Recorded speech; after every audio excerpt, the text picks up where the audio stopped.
It's like I say, we live in an external world. Everything is you got to see it, touch it. It's external. If you can, for the rest of your life, live inside of yourself. Stop listening to people who are calling you fat, gay, transsexual, nigger. Everything that is makes no sense. All these insecure people putting their insecurities on you, you got to flush it out. You got to just be whoever the hell God or whatever the hell you believe in. If you believe in nothing but yourself, I don't care what it is. You got to take everything and throw it away. You have to believe in one thing, and that is yourself. And I'm not saying don't believe in God or what you believe in, but right now, for you to find greatness in yourself, you're not going to find it by looking in a book or by even hearing me. I may give you the spark, but you've got to go inside yourself to find it. And that means you got to be quiet. Shut the fuck up, go in a room, stop talking, search your soul, search your mind, search your abilities, and you'll find it. But if you're not looking for it, you won't find it. So you got to go start your journey.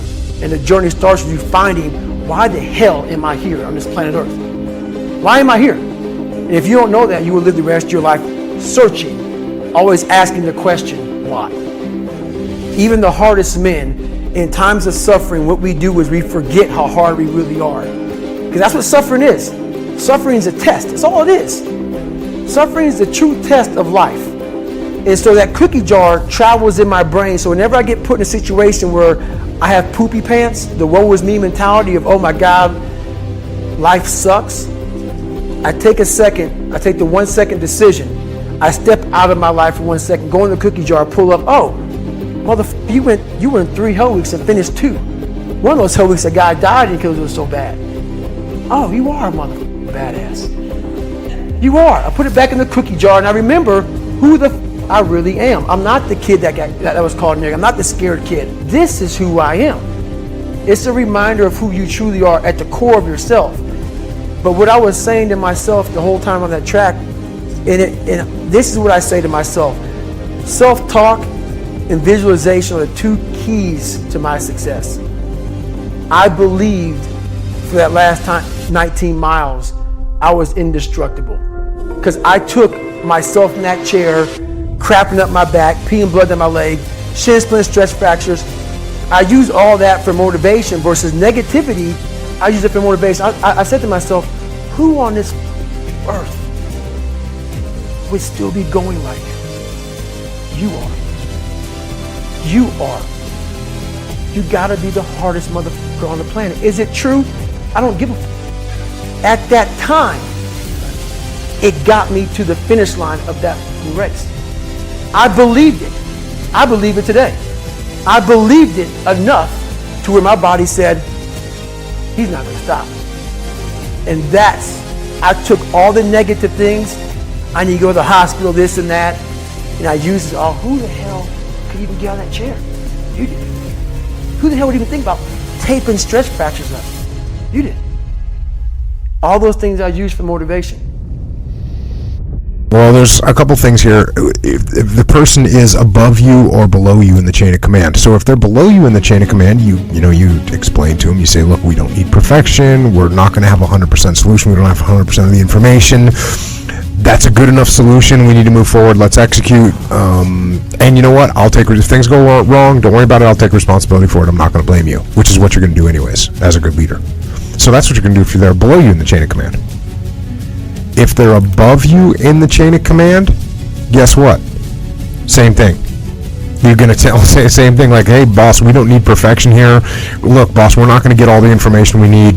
We're not going to get 100% solution. We got a 90% solution, and let's go for it. And if things do go wrong, you can blame me. I don't care. So boom, whether they're above you or below you in the chain of command, you might change your tact or your verbiage a little bit, but it's the same overall concept. You got to get them to understand that we don't need perfection. We need to move forward. And the other thing is you explain the cost of not moving, the cost of staying still, the cost of being reactive instead of proactive, and basically the cost of not being aggressive, because that's what we're talking about, is a lack of aggression. And so what does that look like? Well, you explain to them that the longer we sit, the better position the enemy gets into. The longer we wait, the less we know about what is actually happening. Think about that one.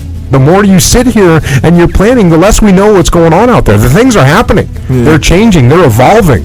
The enemy is maneuvering. There's developments on the battlefield or in the marketplace, and you don't even know because you're sitting in the planning space. The longer we wait, the less time we have to recover if something does go wrong. So if we sit here and plan for 47 days, and on the 48th day we step out and we start to execute, and something goes wrong, we're not going to make the 50-day mark because we spent all that time planning. So the longer that you're sitting around, the less time you have to recover and adapt and adjust. And the longer that you wait while you're doing planning, the less relevant your plan actually becomes. So that's what you need to make people understand. And there's people that are just habitual and chronic ferocious analyzers, and those are the people you gotta watch, but you gotta continually just get through their head that the more we sit, the more the enemy maneuvers, and if we let them maneuver on us anymore, we're gonna get killed. That's it. Pretty easy. Well, it's not easy. It's a simple concept. It's hard to get people out of their own heads. Just like everything else, it's hard for the ferocious analyzer to recognize themselves as that. They think they're doing a good job. They think they're actually being thorough, and you're a wild man. You're a cowboy. Are you crazy? No, I'm not crazy. I remember one time, my first deployment to Iraq, they said, "Hey, John," this is after I'd been there for a while, and for some reason, they wanted to know the minimum requirements for us to go out on an operation. And I said, I just need a vicinity of the target and of radio frequency to talk to the local conventional units there. And they were like, well, don't you need air support? Don't you need this? And I was like, all these other things. I was like, no, we'll figure it out. Just send us. We'll go. And there was other things that we would do as we'd move to a target. We'd align things up, and we'd be good. But sometimes people wanted to plan out every last detail, and that doesn't work. The details are not going to stay the same. The things that you're planning on are going to change. So don't sit there and plan every last detail, because it's not going to help you. Things are not going to go perfect. Not going to happen. No such thing as flawless execution. Dave Burke just wrote an article that was on Business Insider. That's what it was. Like, flawless execution doesn't happen. He was a Top Gun senior instructor for 3 years. He knows about flying, and he knows how hard they worked towards flawless execution, but it didn't exist. The flawless execution was analyzing their mistakes, seeing what they can improve upon. That was the flawless execution for them. It wasn't the actual act of flawless execution. They had flawless debriefing, flawless analyzation of what they did wrong. But it wasn't going to be perfect ops, and there's no such thing. It doesn't happen. So if you're sitting planning that, trying to make that happen, it's not going to work for you. So don't do it.